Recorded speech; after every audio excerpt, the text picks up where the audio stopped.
We welcome you to another live edition of The Sports Box, your go-to sports podcast featuring great content, conversation, and your occasional disagreement. Stick around to interact and ask questions. Ladies and gentlemen, it's showtime.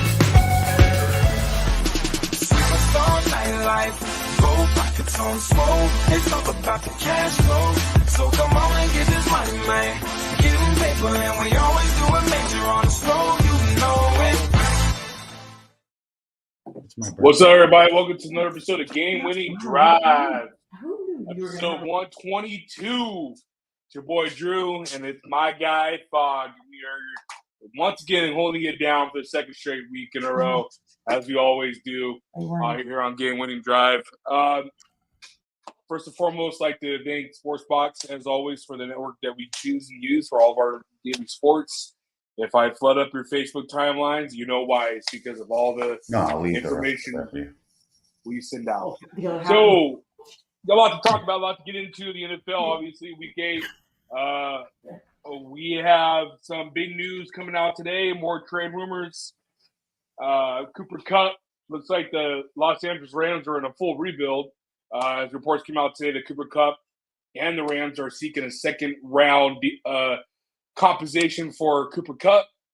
There also is some wild rumors that has been going on for about 2 weeks now, but is gaining a lot of steam today, is that Matthew Stafford could be on the move as the Rams and the Minnesota Vikings are in heated talks today. That was reported by Dove, and we're going to dive into talking about that. Obviously, we're going to talk about the Buccaneers' unfortunate situation last night as they lost both their both top wide receivers.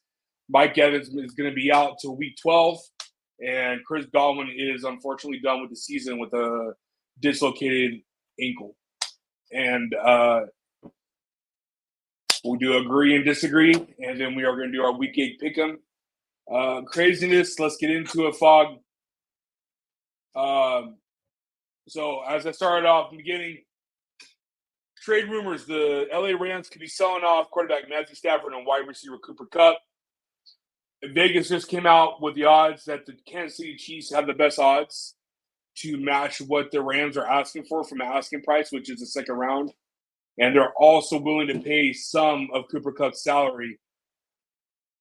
What's in your head with the Rams? Why make this decision now? Well, I mean, look at them. The reality is they don't look good.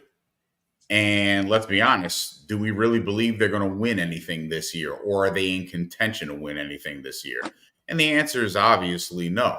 So if that's the case, then this works just like fantasy football. If you're not going to win anything, you're in a dynasty league, might as well get rid of the guys that can actually help somebody else in the meantime and get what you can to begin your rebuild process starting next year. Because you got an aged quarterback, you got a wide receiver who's probably got another 2 to possibly 4 solid years left in him. Hey, let's get rid of them now while we still can and get high for them, sell high for them, and begin the rebuilding process. It happens with just about every single organization. Yeah, I agree with you. This should have been. I thought this should have been a move a couple weeks ago. I know Cooper Kupp was hurt. I think they should have did this last year, but yeah, me too.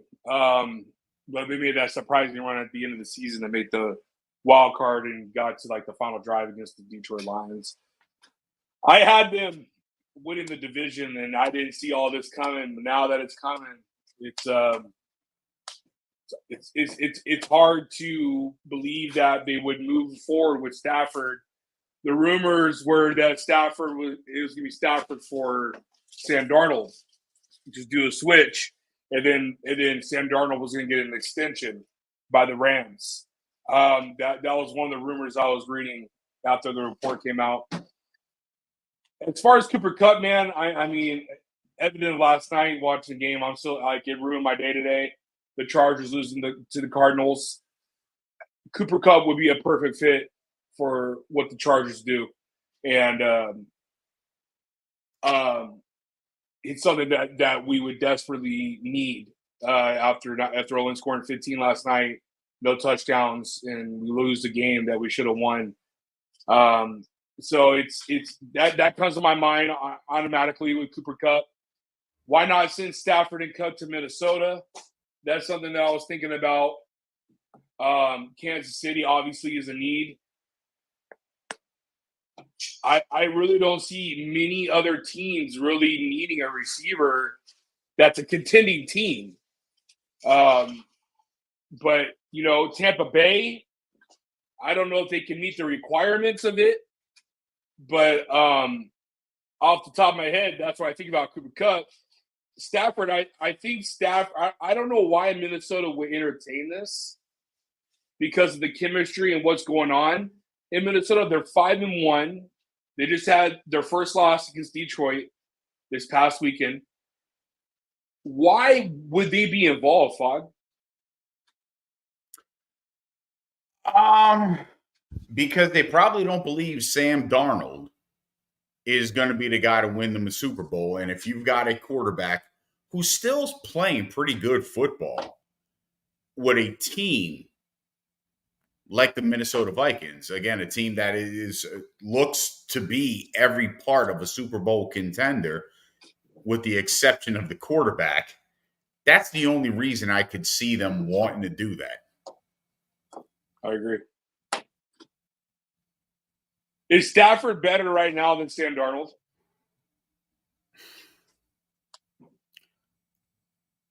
I would say yes, just because he's more polished a quarterback. Obviously, youthfulness. Look, Sam Darnold, I think, he's 7 years in the league, and I think he's only like 26 or 27 years old. He's still one of the youngest quarterbacks in there, so he's still growing and learning. And unfortunately, his process has been, what he's gone through thus far in his early career has been hell. But yeah, if I was looking at it with the weapons that they have, you put Stafford in that position, and I'd say he'd be more successful of a quarterback than Sam Darnold is right now. Yeah, I agree. And also, I think it would pay dividends for JJ to have somebody like him to be a mentor and teach him the game from a guy who's won a Super Bowl and a guy who has been one of the most prolific passers that we've ever seen in this game. I think it would pay huge dividends to JJ McCarthy, who I think you and I both said it before the preseason that if there was a guy that you would pick right now for preseason MVP, a lot of people were saying JJ McCarthy just because of his playing time, his production, and everything that he was looking like in Minnesota. He looked great, and then to have Stafford as a mentor for 2 years because he has 2 years left on his deal, I think would be huge for McCarthy. So I don't know. I thought that might be another thing of why Minnesota would be interested in wanting to trade Stafford. But I would bargain the Rams try to get Cooper Kupp as well. Like I would want both to have Kupp, Addison, and JJ. I mean, the sky's the limit with TJ Hawkinson possibly coming back this week or next week. I think Hawkinson will be back next week. I don't think. Okay. I know they the possibility was this week, but I don't think it was. I mean, last week I should say. I don't think they're going to move him in this week. I think you'll see him get a full week of practice in next week and be in there next week. Okay. Yeah, as I was saying, Minnesota, that team can easily become the favorite in the NFC by making those moves. And Kevin O'Connell's coaching his ass off. So yes, he is. Coach of the year candidate. I agree. Injuries everywhere. We keep on seeing injuries. Fog, it keeps on happening. And last night was probably one of the most disgusting injuries I've ever seen in my life that I will not replay on this show. And my heart goes out for Chris Godwin, man, for everything that he's gone through with the reconstructive ACL. That literally, he even told us in 2022 he felt like it was a wasted year because he wasn't back to himself. And then last year he finally started getting back to what he was in 2020 with Tom Brady. And now you have him this year, his best productive career year thus far in his pros. He was killing it, leading almost in everything almost. Him and Baker had that insane chemistry. Yeah. And now he's done for the year. Mike Evans re-aggravated his hamstring. At first, me and my boys were like, oh, he tore it off because he couldn't even get up. But I think that injury might be a lot longer than just a Week 12 comeback. I think Mike Evans' streak of 1,000 yards might be every year might be done because of that injury. That injury looked bad, dude. And then a couple injuries. Obviously Sunday, we'll talk about it a little bit. Deshaun Watson tore his Achilles. Another nasty injury that you knew right away when he pivoted off his back foot on that quarterback design run. Which one? It's a two question here, Fogg, and I want to get your immediate thoughts. Which injury is the most impactful for a contending team that's gonna ruin their chances to making the playoffs? Not just those three. I'm talking all the injuries that we've dealt with. But if you want to talk about, if you look at all the injuries that have happened, I think that the biggest one that's going to hurt, like truly hurt, a contending team is the Chris Godwin injury. I think you got a team in Tampa Bay that's 4-3 in a wide open NFC. I mean, you got Detroit, you got Minnesota doing their thing, but after that, I feel like the NFC is wide open. I don't believe in Philly. I told you guys at the beginning of the year, be careful. Washington could fuck around and win that division and make the playoffs, and they're messing around and potentially doing it right now. But outside of Detroit and Minnesota, and I'd say Detroit's the front runner in this, Tampa Bay really had a chance to claim that South as the NFC South as their own and put themselves in contention to be in the third or fourth ranked team coming into the playoffs. And this is going to hurt them because, again, Evans, like you said, that injury is going to linger. Look, they're great. They have a bye week, I think, this week. And it's great that he's got a bye week, but I'm with you.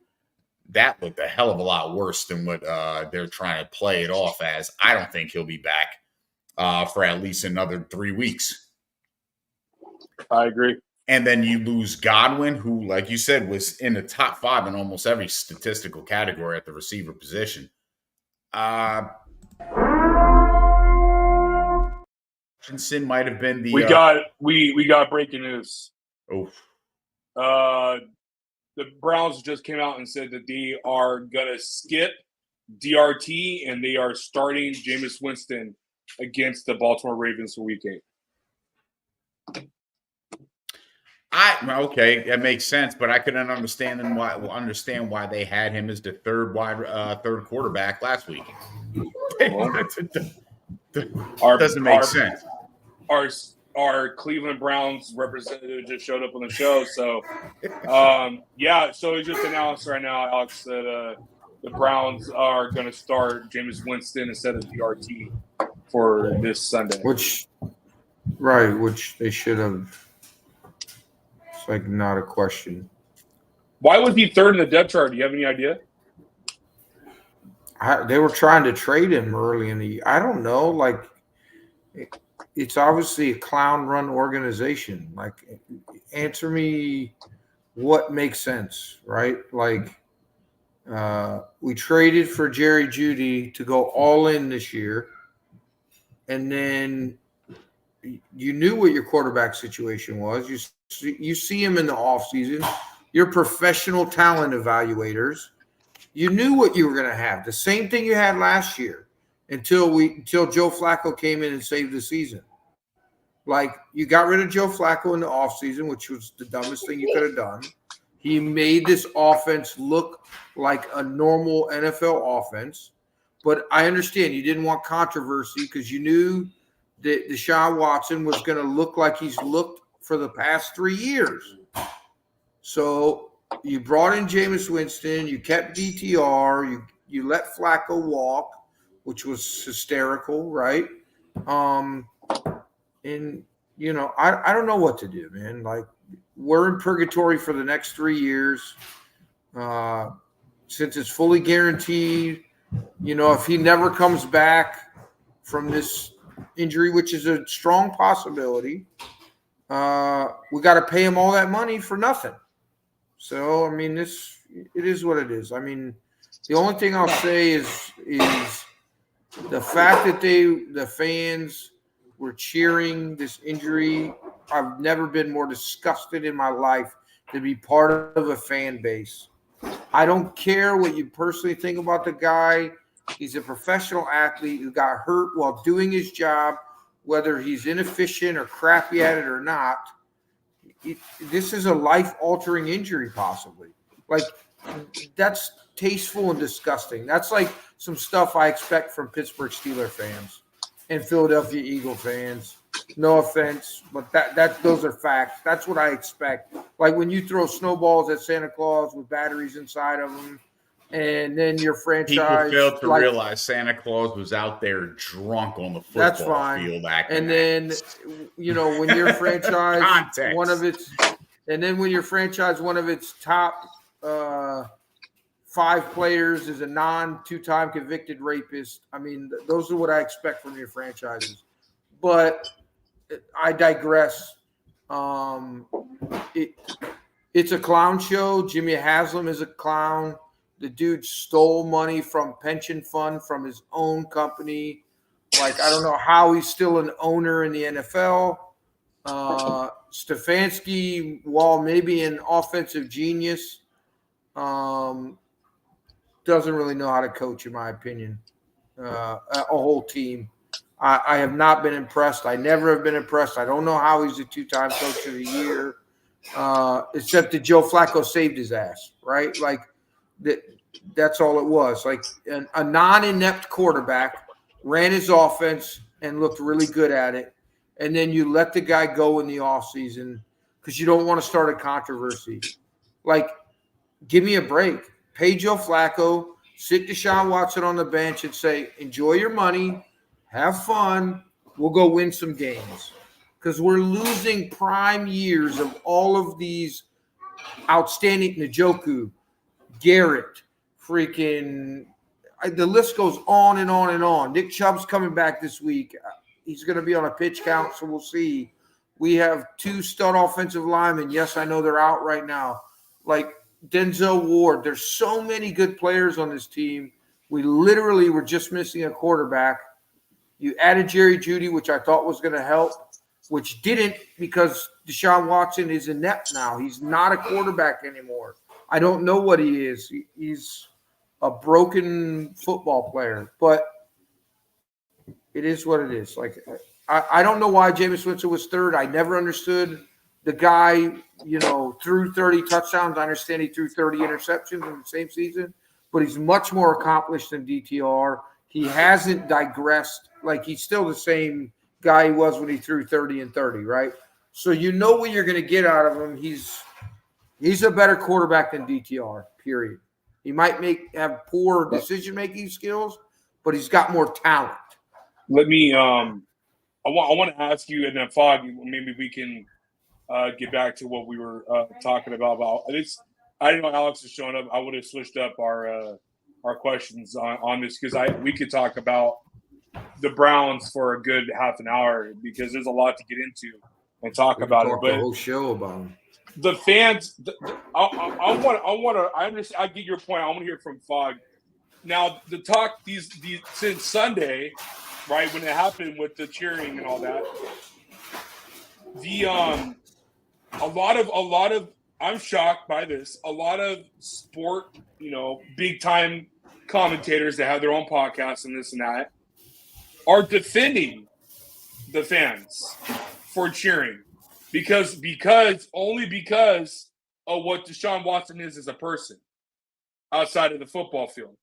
Does that give some type of right or leeway for these fans because of what they're experiencing and what they dealt with, because this is their team, this is who they cheer for, and they know that he's getting $72.9 million the next 2 years, and you haven't played good football, and you have been convicted 23 times of sexual assault? He hasn't been convicted of anything. Yeah, I'm sorry. You've been accused. Yeah, you've been accused. Sorry, my bad. I apologize. Of accused. I don't think there was inappropriate behavior. There you go. Yeah. It was never like rape, sex, like right. It was inappropriate behavior and something so touching, I don't know, heavy petting. I don't know what you call it, but it was. So, Fogg, what are your feelings on that?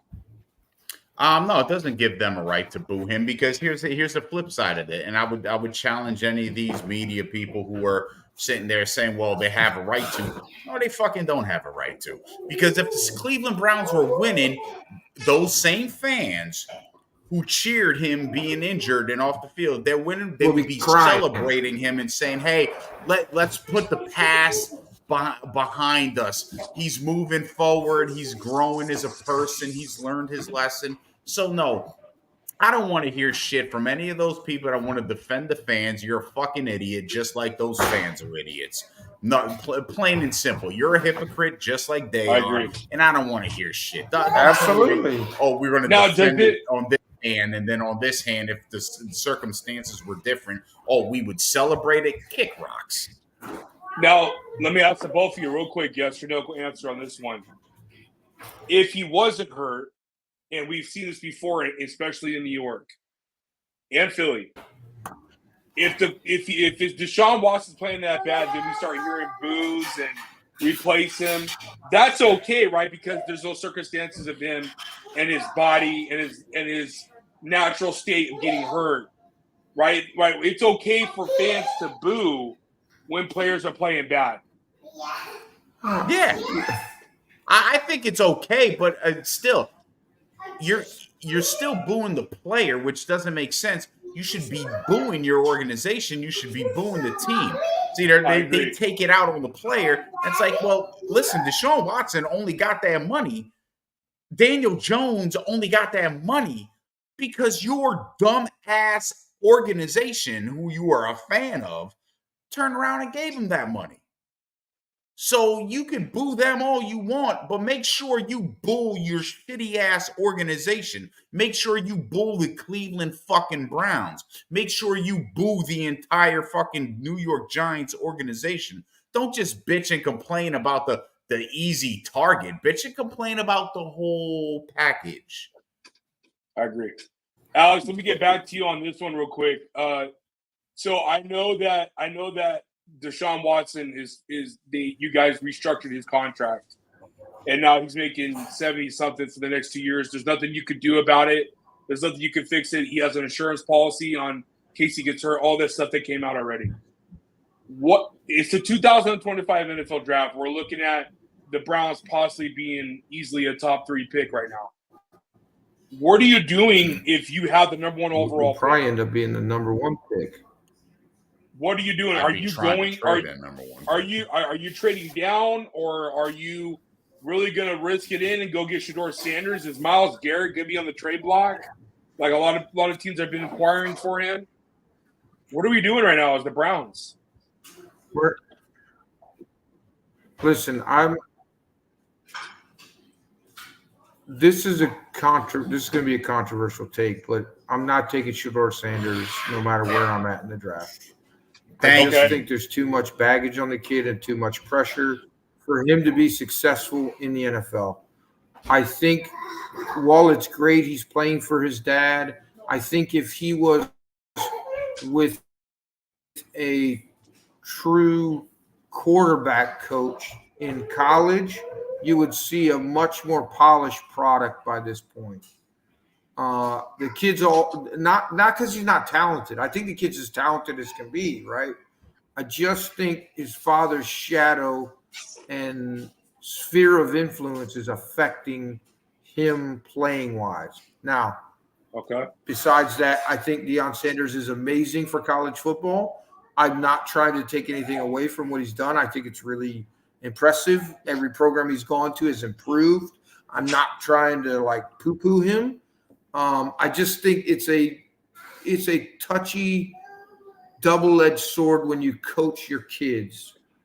You don't see the flaws. You don't see maybe you're too hard. Like there's such a weird dynamic when you're coaching your kid, especially at that level where now you have NIL money and like he's making life-changing money now, and that affects a lot of different things, right? So if I'm the Browns, if Travis Hunter's there, are you taking him? Sure. You take the Or most are you talented. sitting back? You take the most talented player you can if you have your franchise quarterback, right? So you don't. So in my opinion, you trade back. But then at the same time, the Browns have tried to be the smartest people in the room almost every year with a quarterback, and it's never worked out, right? We could have had Deshaun Watson in the good years before all this drama happened, but we traded that pick away. We could have had countless – we could have had Josh Allen. We could have had countless guys that we missed on or we thought we were smarter than everybody else, and we didn't. So my confidence in them drafting a quarterback is zero. Actually below zero. So, yes, I think we could draft defense really well. You should trade back, draft some offensive linemen or defense since we can't seem to keep our offensive linemen on the field and figure out the future. Because you're going to need a team when we're finally done with Deshaun Watson, which is 2 years from now. Because if he comes back next year and he clears and everything like that, he's the starting quarterback again. You're not – unless you draft a rookie quarterback and you decide we're just going to shelf Deshaun, pay him whatever, get this 5-year deal with this rookie quarterback, right, and ride it out for 2 years with growing pains of the rookie and not being able to really do what you need to do the rest of the team-wise because you got that albatross of a contract with Deshaun Watson. In my opinion, if it was me, I know Garrett said he wants to stay in Cleveland. He wants to be a Brown for life. But the type of talent that he is, I think he deserves to play for a real team, and I would get rid of him. I would get, you're going to get probably a first round, maybe a third round, with first and third. Like he's maybe at minimum top 3 defensive end in the NFL, right? Like there's only J.J. Watt and maybe Micah Parsons. I put the same category as him. Sorry, I said J.J. My bad. TJ and Micah are the only guys I kind of put in the same stratosphere as him. Now, I don't think either of them are as good as him. I think TJ that benefits from a really good defensive scheme and a really good defense. Not taking anything away, I still think he's a freak. But I think Garrett is larger, more physical, more talented, but he just, is not played on the type of defense that TJ has had the benefit of playing with, right? And I say that to say, like I said, I don't take anything away from TJ because I think he got robbed last year, a defensive player. Like I think that was a joke.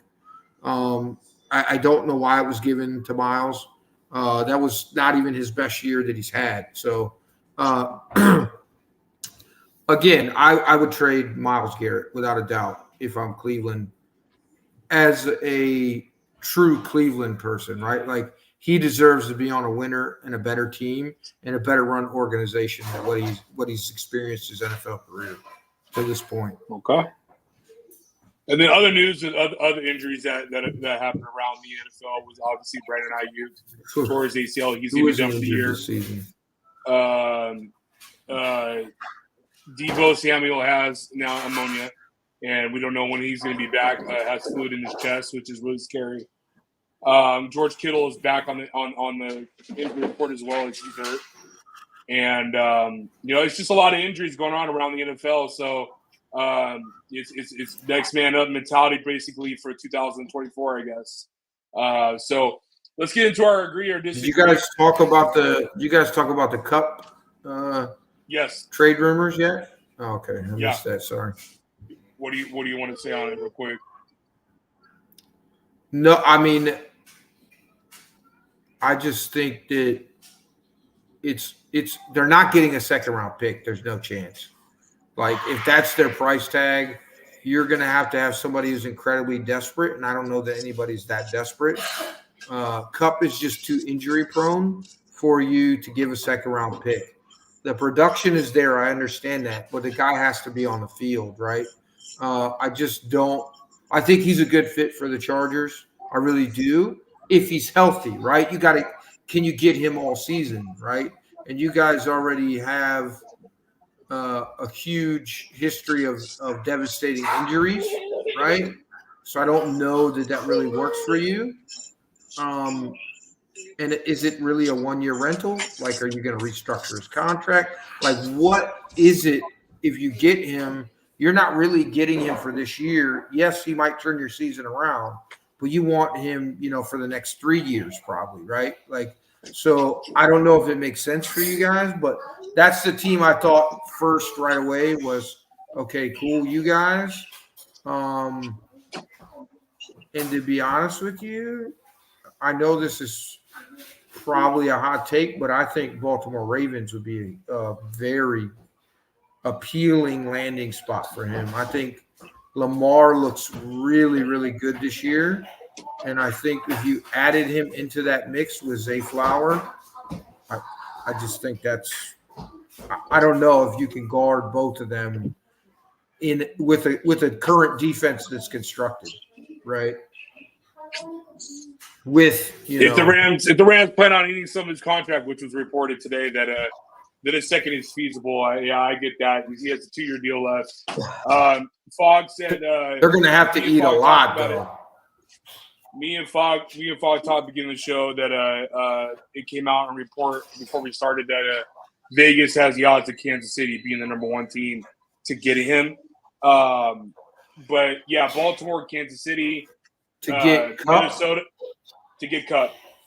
Minnesota was also rumored to get him and Stafford as a package deal because the rumors of Stafford.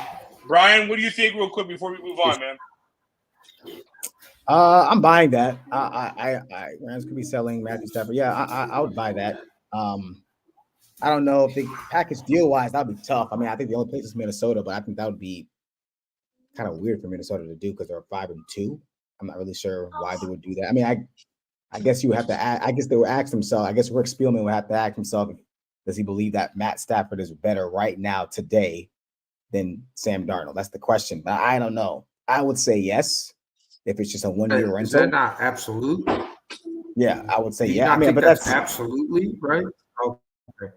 I mean, it's not. I don't know if it's absolutely because Matt Stafford is 36. I don't know where he is in terms of, and then you're trading him to another team and a whole new system. I know he has Justin Jefferson. I get it. But I mean, then Sam Darnold's younger, and you can just ride out with him. He can ride. I mean, I don't know.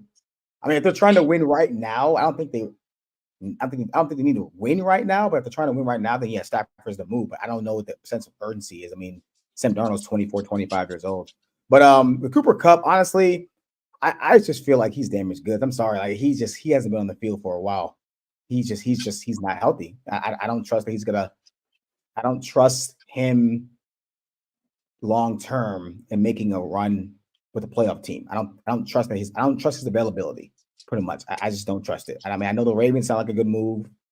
The Chiefs like a good move, but I don't trust his availability. His hamstrings have been pretty much shot since last year. I mean, he had the one great historic year, and then he hasn't been able to stay on the field since. So for me, I wouldn't give a second round pick for him. That's insane.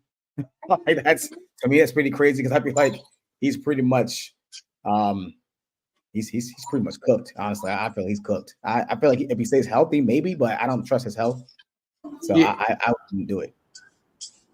Right. Not second round pick. If they went to Minnesota as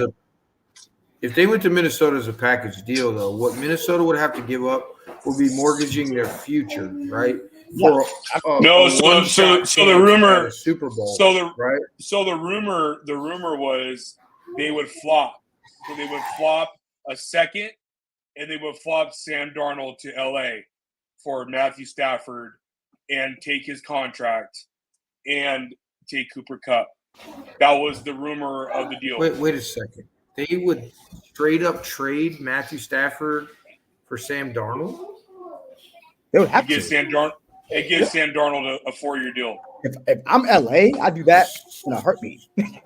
Like right now. Darnold has incredibly increased his value. They're saying that because McVay is very close to Stafford, and they want to give Stafford his final chance at getting another ring.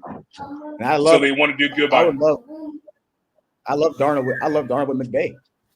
They also said Minnesota is really interested in it, and that's why the talks have been progressing so fast because of his familiarity with NFC North and the fact that he could be a mentor to JJ. Those are the two biggest things why they want to do. Agree or disagree? The Buccaneers will make the playoffs. Fog? Right now, with the injuries? No, disagree. Alex?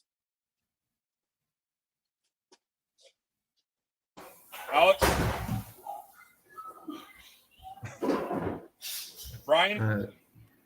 I guess I disagree. Yeah, they're pretty cooked. It's over for them. Alex, do you agree or disagree?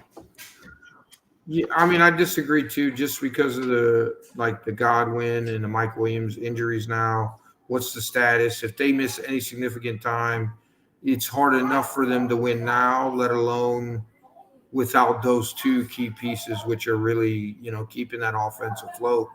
I will say I'm softening my stance on Baker. I think Baker has played above his station to this point, and maybe he's improved enough that he's actually a serviceable quarterback in the NFL for a long-term time, not just 5, 6, 7 game spurts, but like an entire season.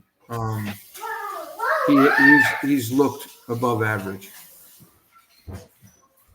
Agree or disagree? The New England Patriots will not fire Jared Mayo after one season. Fog? Oh shit.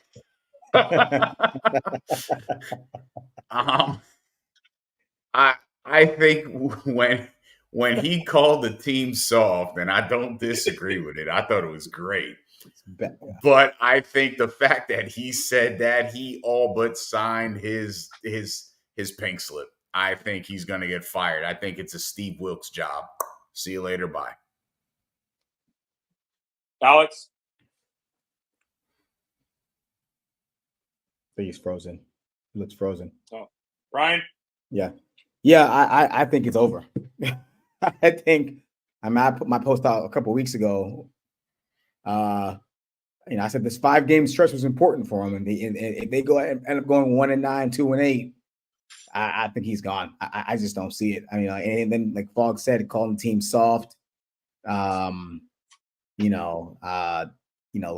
Stevenson, the running back, having fumbling issues.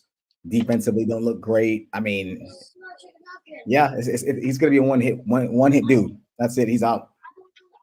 Yeah, I'm taking the agree on this too. I'm taking the disagree on this. I think he will get fired. I'm with you too, and I think this is an experiment that is just not. It's not working right now. And it looked great after week 1 when they beat Cincinnati. Now it's just been exposed. But I will say this, and Fog, we talked about this before. Drake May looks good. You don't look bad. Look good, yeah. But I think it's funny about that. That may be not almost is not a good thing for Jared Mayo because now they can bring someone else in who can actually make Drake May even look better, right? Like it's Well, not. again, remember Mayo Yeah, wasn't. Mayo was. He wasn't. He wasn't a Was component of May. yeah. He wasn't a fan of him, and yeah. He wanted Daniels. yeah. He wanted Daniels, Yeah, just like New York. there you go. Yeah, and I think that may have to do with it. My boy Garth. Yeah, man, I agree with you, brother. We got to get some help. Which leads me to my next one. The Chargers will not trade for a wide receiver before the deadline. Agree or disagree, Fogg? I'm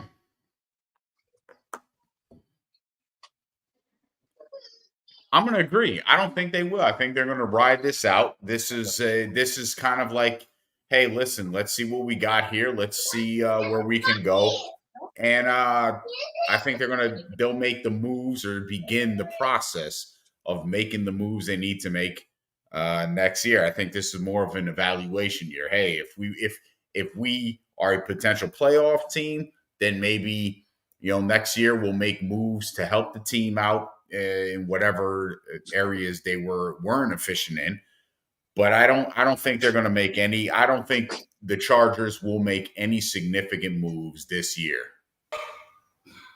I've been saying this from the jump. I said this is an evaluation, fill your team out type of year for Harbaugh and company. Mm-hmm. I wasn't expecting a big time playoff push. I also didn't expect the AFC to be so bad as it is today. In the current state of the NFL, obviously we talked about it last week, Fogg and Brian. The NFC is a lot better talent and roster wise, in my opinion, in our opinions, compared to the AFC. So the fact that the Chargers are 3-3, I think, is a miracle in a sense. You just can't.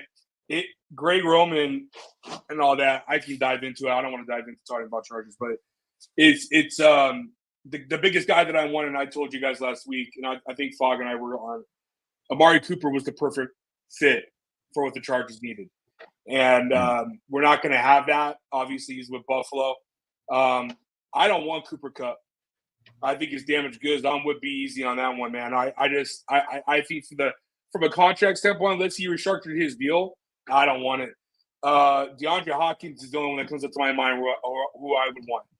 He could take away the outside and be an outside guy and let Ladd work the slot and do that stuff. But we have almost $100 million in cap for next year, so let's see what happens with a specific guy in T. Higgins. If T. Higgins doesn't sign back with Cincinnati, I think that's something the Chargers can entertain with. Am I happy about it? I don't know if T. Higgins can be consistent. I want to see him consistent after he got paid. But another cat just to throw out there was Deontay Johnson, who's obviously very frustrated in Carolina right now. No. He's better than what we have, Brian. No. So he's better than what we have. And so that's why I would take him. That's why I would take him. But that's just me. Agree or disagree, Brian? I agree. I'm with Paul. I don't think they will. And I think they need to for the reasons what you said. I think that I believe that this is kind of like a mulligan year for Harbaugh. He has time. They're gonna give him time. They're gonna give him a lot of time to do his thing. I think with the cap room you guys have, I think they're gonna build this into a Harbaugh type of team. It's gonna be a run first team. Like I agree with you, man. We make a trade for what exactly? Like I think there's no rush. You're not making a playoff push. I don't think trading for DeAndre Hopkins is gonna do anything for Kupp. I think you just trust what Harbaugh can do, how he builds teams around the running game, defense. Like I said, I feel like you're going to get some type of possession receiver, like an Anquan Bolden type of guy for Justin Herbert who can get open and get first downs. I don't think Harbaugh wants to air it out. So I don't think they're going to get an air it out receiver. But no, I think there's no rush. I think this is a year that this is going to be I think Harbaugh's kind of maybe still distracted from stuff going on at Michigan with all the sanctions and stuff like that. That he's getting questions with that. I don't know. But I think there's no need of trade because you're not going to win anything. There's no point. Just ride it out. Use your cap space. I think you should trade for what's left of Joey Bosa, what you can get, because he's pretty cooked. But yeah, I think Can't trade him when he's hurt. Yeah, that's the thing. That's the thing. That's the unfortunate part. But yeah, I don't think it. Right. Listen, just wait till the draft whatever the next LSU wide receiver is, and it'll probably be a gold mine. I mean, you haven't really missed in like 5 years with LSU wide receivers, right? Like it's the stats are there, right? Like they pretty much have figured it out down there for wide receivers. The only guy I would think that possibly be like a really good fit would be Chris Godwin, but I don't think you're getting him from the Buccaneers. Now you have another injury with him. Like, I don't know if he fits, but I also don't think it took Harbaugh 3 years in Michigan to get his team where he needed to be, right? And that's in college football. So you're the NFL. So you got to at least give a guy 3 years to shape this roster into what he needs it to be to win. I think you guys I told you, it's the best hire in the last probably 5 years. It's the best coaching hire. I hate the guy because of where he coached at and who he played for, right, in college. But I respect the man for what he's done everywhere he's been, and he's been a winner, right? So I think you just trust the process. He knows what he's doing personnel-wise. He knows what he's doing with constructing his type of team. He'll figure it out. By year 3, you guys will probably be a playoff contender for 5 to 7 years, and maybe you'll get a ring, and then you won't be jealous of your brother anymore. Your team will have a ring, right? Yeah. Just give the guy time. I think like he deserves it. You didn't hire him for a 1-year deal. He's got this team at 3-3 with no wide receivers really to speak of. And Bosa, like what Brian, alluded to, he's cooked. He's injured again, right? Like you don't have your full complement of defense.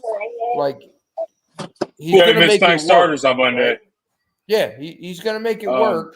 You just got to suffer through a year, maybe a year to 2 of mediocre football, but you're still in, Herbert's prime. You got nothing to worry about.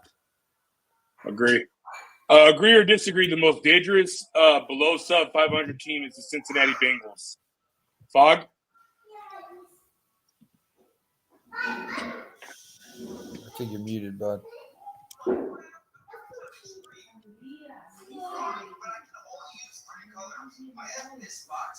You're mute. You're muted. You're muted. Mute. We haven't heard nothing. Oh, there we go. I'm sorry, I pulled in Alex. Listen, I would probably agree because outside of the 49ers, who else is there? What were we going to say? The Jets? I think if Cincinnati's able to put it all together, they're probably one of the better teams that are sub 500 that could actually make a run at the playoffs. So, yeah, I'd agree with that. I'd say I'd take the Bengals. I think some teams would probably take the Cardinals just because they're so hot and cold. Some people would take them. Brian. Yeah, I mean, I think there's only two teams you can really choose from. I'm because I do believe I like Dak Prescott. But are they sub 500? No, they're 3-3. No, they're 3-3. No, they're not. So it to me, it's definitely the Niners or the Bengals. If I had to choose a team, because I still Cowboys feel will be like, 3-5 very soon. I still believe for some reason, I still feel like the Niners, losing Ayuk, I don't know how big losing Ayuk is because Ayuk wasn't really playing well anyway. So I'm not really sure that's a huge deal. But they get Jawan Jennings back, they get Debo back. If they're not like serious injuries. If Ricky Purcell can, come back and, from his situation, they get some guys back, they get healthy. I don't think Christian McCaffrey will be back, but it seems like they have some backs that could fill in for him at least. The offensive line is still there. I still feel like Purdy is getting some good time. I just feel like no one's getting open because you lost your top 3 receivers in one game. I don't I don't think Brock Purdy is elite, but when he has guys around him, clearly he's a better quarterback. All right, if you're back, you can just think, go ahead and turn on your video so we know that you're ready. Thank you for but yeah, at the Niners. just your participation and attention. What the Oh, hell? you on a business? I was like, dude, is he pulling a Deshaun Watson on us right now?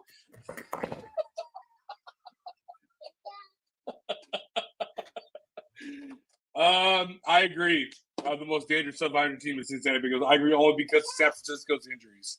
If it wasn't for the injuries, I would pick San Francisco. I'll take Cincinnati, but Cincinnati's got a big game this week, which we're about to talk about soon. Alex? Yeah, I mean, the only other team that came to mind besides San Fran and Cincinnati was the Cardinals. You know what I mean? But yeah, the 49er injuries, I think, kind of has like sealed their fate. Yeah, I mean, I would have to agree. The Bengals have too much talent to be 3-4, and they have their franchise quarterback. So yeah, if I had to choose, I would say the Bengals would be my most dangerous sub 500 team. All right, boys. We got a week 8 pick 'em. Let's go through them real quick before we end our show tonight. Vikings are 5-1. They go and travel to LA and play the Rams, who are 2-4, coming off a bye. Who we got, Fog?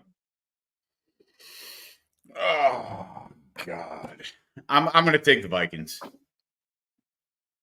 Alex? Yeah, I mean, I can't imagine taking anybody but the Vikings here. Yeah, I'm going to go Vikings here. We'll go 6-1. There's nothing more to talk about it. The Rams are just the Rams. Saints are 2-5. They travel to LA and play at SoFi Stadium against the Chargers, who are 3-3. Who we got this one, Alex? I'm gonna go Chargers here just because the Saints haven't looked like anything since week 2, right? Like, I mean, they started out like gangbusters. We were like, oh my God, the Saints are gonna change everybody's opinion because we all had them not finishing in the playoffs. I think in our preseason show, and then we were like, oh man, maybe we made a mistake, but they look like who we thought they were, right? Like they're 2-5. They're gonna probably be 2-6 after this game. This is definitely like a Harbaugh win game, right? Like he's gonna win this game because the other team is not that good. So even though he might not be great right now, he's gonna scheme a way to win this game. So I'm gonna go Chargers. I think it's gonna be close, but I'm gonna go Chargers here. I'm going to go Chargers here, Fog and Alex. Just a couple of tidbit notes. Alvin Kamara did sign a 2-year deal today. He has a 2-year extension for $24-something million. I don't know how they keep on affording this, but they keep on spreading the money across around the world. The New Orleans Saints reminds me of our national budget. Anyways, moving on forward to the Saints as well. They also lost Rashid Shaheed for the entire season. So with that being said, I'm going to go Chargers here, Fog, just because of the injuries. And I don't think Derek Carr's playing yet. Go Chargers. Fog? Yeah, I think this is an easy one to pick. I'm taking the Chargers too.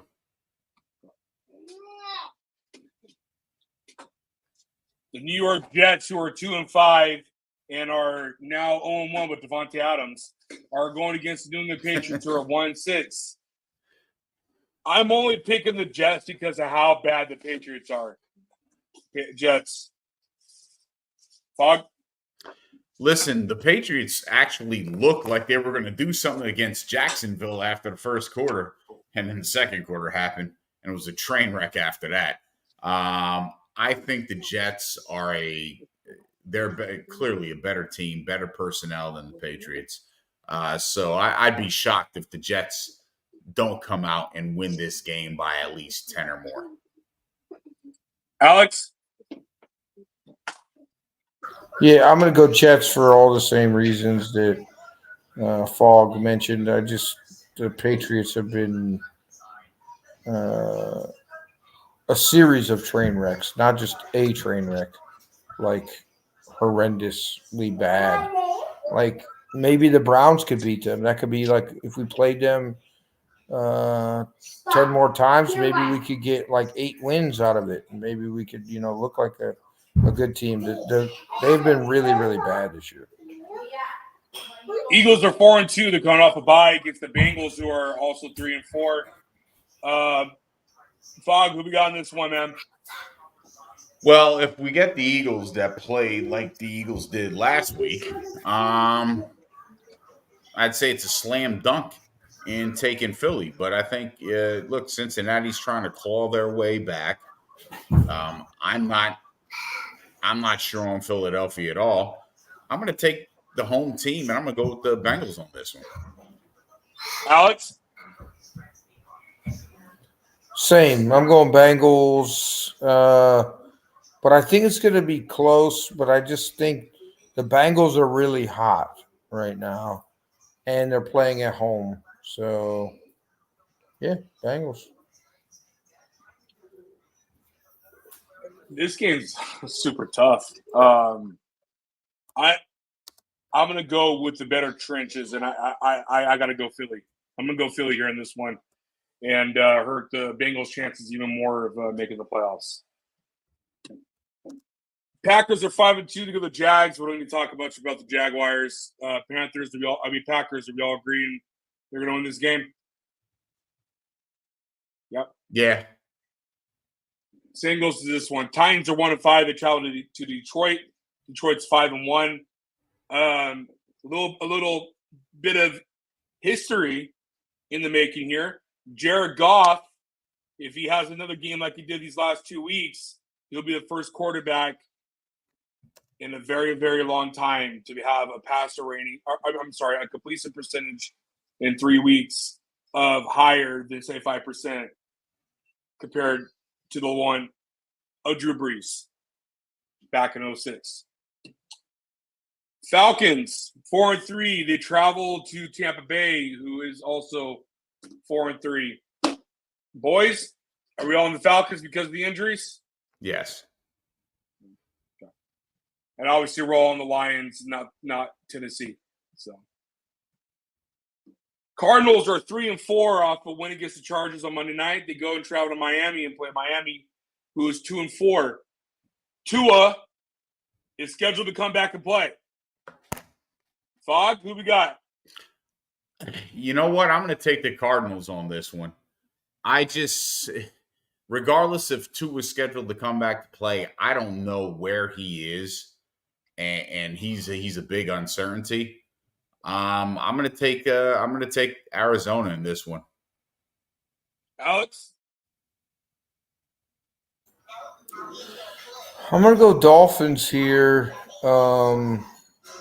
Just because they look pretty potent whenever Tua is actually like their quarterback, right? Their offense looks good. And the Cardinals are like up and down for me.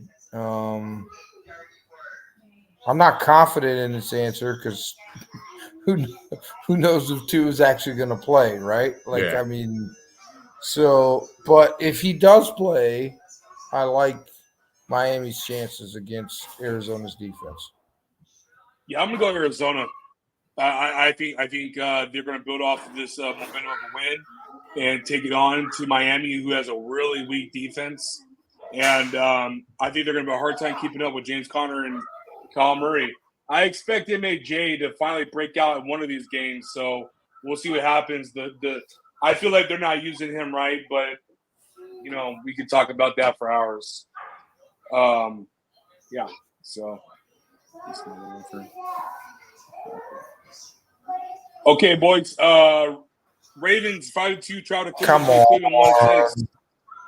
You really want to drive home the point? Just get over it. It's Ravens. We're all on the Ravens.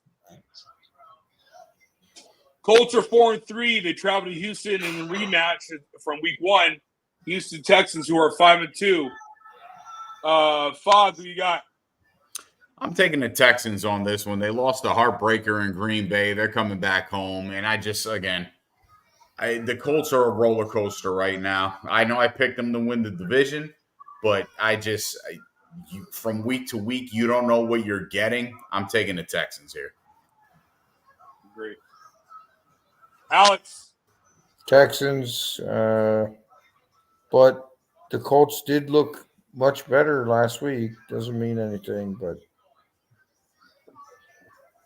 they look better. They look better than. It looks like crap. I mean, it's the guy's first game back after a freaking injury. They like looked that better since last year. They got to win.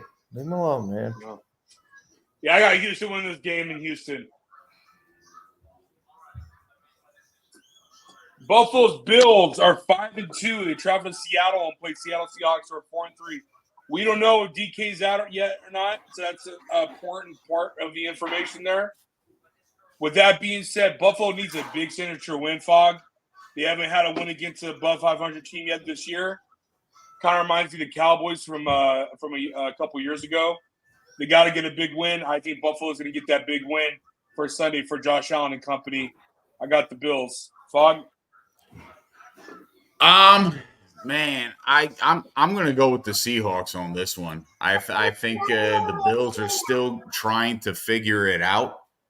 And I do think this could be like you said, this could be a big signature win for them because they haven't beaten a team above 500. But I don't see it happening here against Seattle. I think Seattle is feeling themselves right now and getting themselves back into the mix. And this is the big opportunity for them.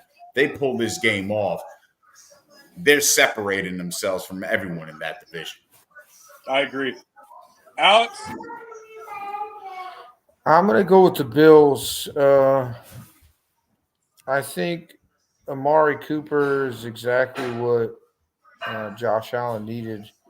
I mean, the guy first game, he's got 5 targets, 4 catches, 66 yards, and a touchdown. And it allows Coleman more space to operate too. Coleman, I think, had 8 catches, 100 yards or something like that. Yeah, he had a good game.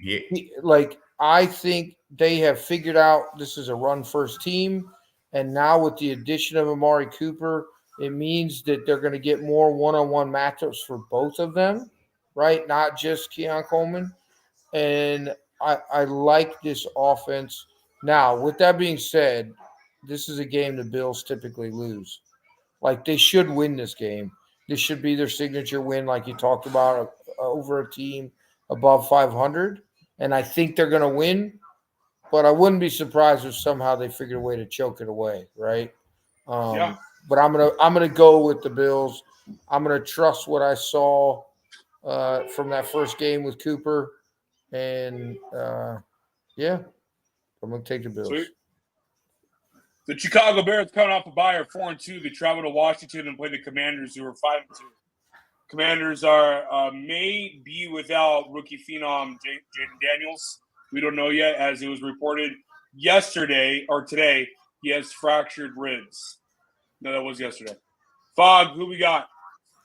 I don't think they're going to play him. I think they're going to play it safe, so I'm going to take the Bears on this one. Yeah, I agree with you. I don't think they're going to play him either because they know they have a lead in the division, and they know they got 2 more games against the Eagles.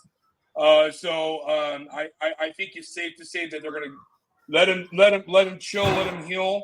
I'm going Chicago. Caleb Williams is on fire, and let's see if that bye week does him some justice for this offense because that Chicago Bears defense is nasty. So let's go Chicago Bears here with the win. Alex?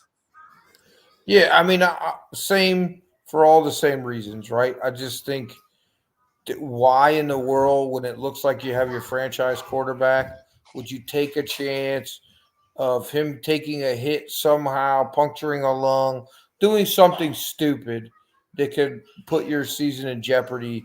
And they have a very nice lead in the division. I don't think there's a chance that they play Jaden Daniels.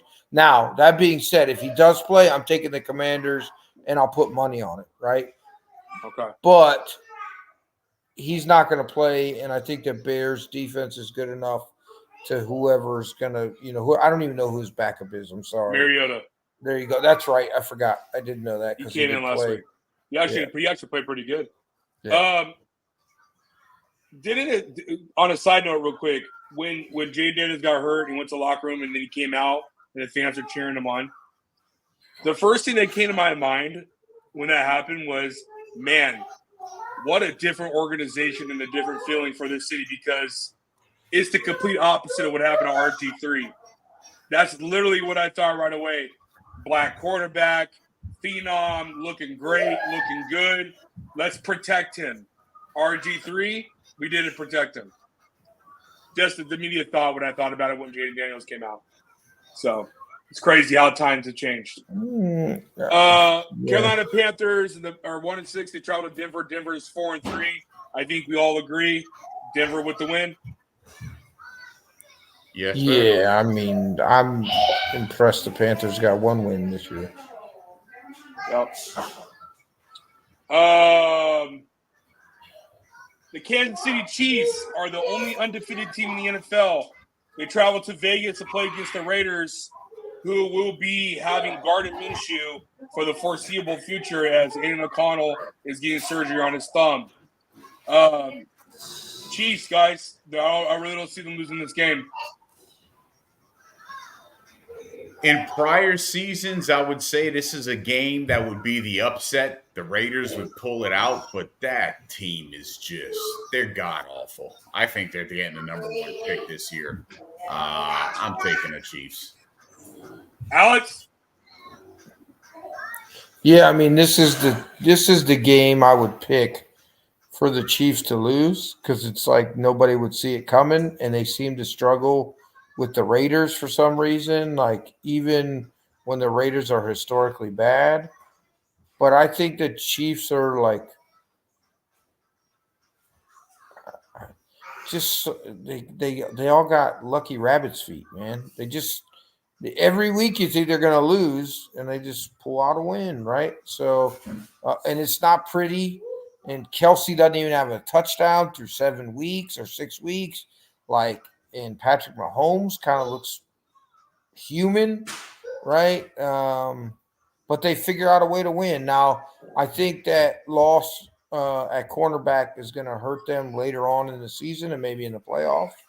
But right now, against this team, there's no Minshew mania going on in Las Vegas, bud. They are good. The cupboard's bare, right? You got rid of your best target. You're working with your backup quarterback. I'm going to go Chiefs by 1 million. No, I'm kidding. But, Dallas Cowboys on Sunday Night Football are 3-3, and they travel to San Francisco at the Bay against the 49ers, who are 3-4. 49ers, we don't know if they're going to be out with Deebo Samuel or not, but they definitely won't have Brandon Ayuk. PMC, Trent Williams might be out. Am I missing anybody? No, I don't think so. With that being said, I'm still taking the San Francisco 49ers to win this game. Fog? Yeah, you know what? I want to turn around and take Dallas so bad here. But there's nothing else. Dallas just looks so dysfunctional. Look terrible. Yeah, I'm with you. It's going to be a close game. It's going to be an ugly game. But I'm taking San Fran. Okay. Alex? I got to go with the Cowboys here. If they can't win this game with the 49ers with half their roster on the injury report, I mean, are they going to win another game the rest of the season, right? You got to go with the Cowboys in this game. I just think the 49ers are too depleted. And, if you're going to make the playoffs like everybody predicted again this year, you got to start winning games. You have to. You got 3-3, you got to start winning games. Three out of the five guys on our team did not pick the Cowboys to make the playoffs this year. So I just don't see it happening. The Giants are 2-5. They travel to Pittsburgh. Steelers in the resurgence of "Let's Ride" Russell Wilson. Steelers are 5-2 after coming off a big win. Alex, who you got winning this game, brother? I thought for sure that Russell Wilson was cooked, man, beyond cooked. But he looked really good. Like he didn't look great, but he looked really good, which makes the Steelers better than what Justin Fields was doing. That offense looks better. George Pickens looks good again. Like the talent is showing through. I got to go Steelers here. I know that Giants defense is nasty, dude. Like that, their front four is really, really gross. It might be the best front four in the NFL. They put a lot of pressure. They rush. They pressure the quarterback a lot in every game they've played. It's too bad Daniel Jones is their quarterback, but I'm going to go ahead and go Steelers here in a close one. Touchdown or less. Fog, what color is Santa Claus? What color is Santa Claus? I mean, based on a demographic and where he's located, he'd have to be white. It's just like Jesus shouldn't be white. He's brown based on the location and demographic. Like listen, if we're going to try to make imaginary characters real, then let's at least place it in a real setting. Oh my God. What color is Santa's suit? Jesus Christ.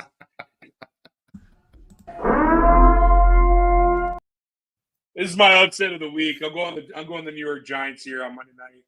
I think they're going to win the game. I don't know why. I just think what Alex said is true about their defense. The defense is good, man. I think Russell Wilson got lucky with a lot of bad defensive coverages from the New York Jets. That's a team that's just dysfunctional from the bottom to the top. A lot of wide open throws for Russ. Yes, he made some good throws to George Pickens. I thought George Pickens saved them on two of those throws, but the overall consensus was a lot of rollouts and a lot of wide open receivers that he threw to. And Najee Harris played out of his mind once again in the second half. I think it's going to come back down to reality, and I think the Giants are going to have a pretty good, decent game, and it's going to be one of those shockers. Like you guys said about the Raiders and the Chiefs, I feel like this is going to be one of those things where it's like, oh, okay, the Giants are 3-4 now, or 3-5 now. They won, so just one of those things. But if I had to put my money on it, obviously I would pick the Steelers. Fogs, finish it up for us, brother. Yeah, I'm taking the Steelers. I'm with you. If the Giants had a better quarterback, like Alex said, I think this would be a different conversation. But the Giants don't. Dexter Lawrence, I think he's leading the league in sacks. If I'm not mistaken. Yeah. The Giants defense is playing really good football. This shouldn't be a 2-5 team. They're 2-5 because their quarterback sucks. And they really don't have anybody to replace him. And I get it. I think Daniel Jones was. I think sucks would be an improvement, bud. Has a better touchdown interception ratio right now than he has in his entire career thus far. But he's still not producing for the Giants. So I'm going to roll with the Steelers on this one. I do believe it's going to be close because the Giants defense is going to make it close, especially after that embarrassing ass whooping they took from Philadelphia. But I'm rolling with the Steelers on this one. Yeah, I agree. So with that being said, ladies and gentlemen, that is the end of our show. A couple of things I want to add in real quick before we say our final goodbyes. November, in 2 weeks, we will not have a show. We're going to take a nice little break. But in 3 weeks from tonight is going to be our mid-season award prediction show. So please tune in for that. We're gonna do some cool promos for it. Brian and Tard and I got some things cooking for that. So I'm excited for that. That's going to be awesome. Hopefully all five of us will be on that night so we can make our predictions. We will predict about our MVP. We'll look back at our early season predictions and how wrong usually we always are. But we'll see MVPs, Offensive Player of the Year, et cetera, et cetera. Then we'll pick our Super Bowl winners. We'll travel through each guy's postseason journey, where they think it's going to happen, and it's one of our favorite shows of the year. So we're looking forward to that. We're going to do that in 3 weeks. And other than that, let me ask one question. Does everybody agree that Lamar Jackson is probably the MVP again so far through 7 weeks? I mean, he won it last year, and he's playing better this year. That's why I had so many issues last year with him winning MVP. That's fine, yeah. But I mean, traditional numbers, he looks good this year too. Now I get it; he had 5 touchdowns. My top 3 right now is LJ, Derrick Henry, and Josh Allen. I mean, I can't really argue with that list. Yeah, no, I can't argue with that at all. Yeah, I mean, you got a guy who has 12 touchdowns or 15 total touchdowns to 0 turnovers, and Josh Allen. Yeah, Lamar Jackson, who's absolutely destroying it on both. Probably his best passing ever in his career thus far. And then you have Derrick Henry, who I think is defying the odds. Because that offensive line, Fogg, we talked about it week 1. That right side of the offensive line for Baltimore was in shambles against Kansas City. All of his big runs, I read a chart, all of his big runs are on the left side of the offensive line, which is crazy how defenses haven't figured that out. It's insane. Besides one, I think. So overall, if I had to pick, Alex, it would go LJ, Derrick Henry, Josh Allen. No, I mean, I like that. I just wondered if everybody was in the same, we gotta build you like a quiet room for like an hour. There's no possible way to. I have an office and my Wi-Fi isn't strong enough for me to freaking be able to get signal. So, final words, Fogg. Final words. We need to change at least. Yeah, no, forget it. We need to change the rules on hitting the quarterback. After watching what happened with Patrick Mahomes, and I get it, he made a nice pump fake and everything, but we're seeing quarterbacks play, and any quarterback who's got the athletic talent or ability, like Patrick Mahomes, who is also the face of the league, by the way, will get away with stuff like that. I thought the Lamar Jackson hit that he took on Sunday, I thought the right call was made. He lowered his head like a runner, and, rightfully so, they did not throw the flag. But if that was Patrick Mahomes, a flag would have been thrown. So I think there needs to be some clarity on the rules here, because you can't just make a blanketed statement and then leave it subjective to the referees. Something's got to give, because what Patrick Mahomes got away with, I don't blame him. Hey, if you can do it, do it. But at the end of the day, you can't turn around and say it's okay for this one, but not okay for that one. Josh Allen can't get away with this, but Patrick Mahomes can. Lamar Jackson can't get away with this, but Patrick Mahomes can. It's got to stop. Yeah, stop being pussies. Okay, Alex. Yeah, I agree with what Fogg said. Totally. Like, I did think that was kind of wild, that pump fake, and then again, you don't call the roughing the passer call on Lamar. I understand he lowered his head. I totally get it. But in years past, if a quarterback got hit like that, they're calling it. And I think the problem is for guys like Jalen Hurts, Josh Allen, and Lamar Jackson, they're known as running quarterbacks. And so they don't get the benefit of the doubt when they get hit like that. They look for a reason not to throw the flag. And I think it's wild. If you're going to throw it for one, you throw it for all. Yes. If you're not going to throw it for Lamar and Josh and Jalen, then you don't throw it for anybody, right? Like, there should be some consistency passed out by the league office of, like, this is what we're going to do. This is period. These are going forward from, week 7 on. This is how you're going to call this on everyone. There's no exceptions to anybody. That's all. I agree. My issue in watching this season so far, Fog and Alex, is the rules. I just have a lot of issues. The fact that you have to announce an onside kick just blows my mind. I don't know how that got passed. The play on Monday night, I'm not saying that's why the Chargers lost, but that helmet to helmet contact with Marvin MHJ when he dropped the ball and it was barely a graze. Like, I think games are being affected because of these rules. And these rules there's got to be something that's going to change. Like, I understand the CTE and all that stuff, but it goes back to what I said originally a long time ago, back in the old network. We're getting to a point now where the game is getting closer and closer and closer to flag football. And that's where I'm going to start losing interest in the game.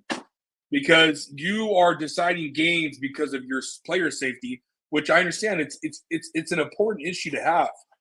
But these guys know what they're signing up for when they play college football. They know what they're signing up for when they go to the NFL. Like, they're getting paid millions and millions and millions of dollars, and you're affecting these games because of rules. The last thing I have to say, and I will always say this till the day I die, the NFL needs to adopt the college overtime rule. The overtime rule right now in the NFL is trash. I hate it. I can't stand it. They're never going. It makes no sense to me why they don't want to continue where it goes offense to offense instead of starting. I think in college, you start at the 25, I believe, the 20 or something like that. Start at 25. So start at the 50 and work your way down, and then you do one series, and then do extra points. That's. I mean, I think that's one of the toughest things to do in the NFL for the majority of teams is scoring from the one. So just that's how it should be. Not this game is still being decided by a coin flip, regardless if you win by a field goal or you have to score a touchdown. It's still decided by a field goal. We saw it earlier this year where Kirk Cousins made the drive and got the game and won the game, but Baker and Tampa Bay didn't get to have that chance to rebuttal. You're still deciding the game by a coin flip, and I just can't stand that. That shouldn't be in the pros. So, it's a lot of things that I have issues with, but I don't think we'll ever see it go back to what it was in the early 2000s. Just to elaborate on your point about the rules and everything, Drew, what we're seeing, it's these referees are throwing flags on the results of the play and not the intent. And agreed. I think that's something that has to be combed through, and they got to define, because there are some plays where there isn't intent or any type of intent to hurt or injure somebody. It's just the trajectory of the way the receiver was going for the ball and the defender was coming in, etc. And we've seen plays where a quarterback is sliding and the defender's in the air, but when he comes down on that quarterback, he's coming down full force. No flag is being thrown. They're saying, well, he was in the air. Yeah, well, he was in the air, and the intent, you see the intent was there to try to come down hard. And so they're again, a lot of this is subjective, and they're just blanketed with the results at the end of the day, and that's what the flag's getting thrown on. Which annoys me, Fab, because what you're saying, like I hate to call my guy out, but like Justin Herbert on Monday night, he spiked the linebacker. I don't think he did it purposely, but it's like, dude, like, you expect these defenders to be magicians, to be able to stop and go or turn their route, turn their coverage, because they got to turn the last second and not make sure they hit the helmet. But when you've been taught all your life to play with no fear, now you're giving them hesitation. It goes back to Ed Reed. Ed Reed said, if I had to go play football today, I wouldn't be the guy that I was back in the early 2000s when I played. That should tell the NFL a lot. That should tell you, okay, we're not really going in the right direction. But needless to say, what do we know? We're just game-winning drive. Boys, it's been a good episode. Happy to have all 4 guys on tonight. It was great. Thank you for your last words. We will see you next week. Remind you guys of the 25 people watching. We appreciate you guys watching. We're getting great numbers every Tuesday night. So thank you guys for tuning on. We will love more comments and questions. We love answering them. Real quick, this Sunday, check out the Sports Box Morning Show. We'll be back this Sunday with Brian Attar, Tony Quigley, and Ant. We also have our Blitz Fantasy Podcast this Sunday with me and Nate. That'll be back this week after taking a couple weeks off. And then, like I said, next week we'll be back with Game Winning Drive. And then in 3 weeks is our midseason prediction show. So I'm excited for that. It's going to be fun.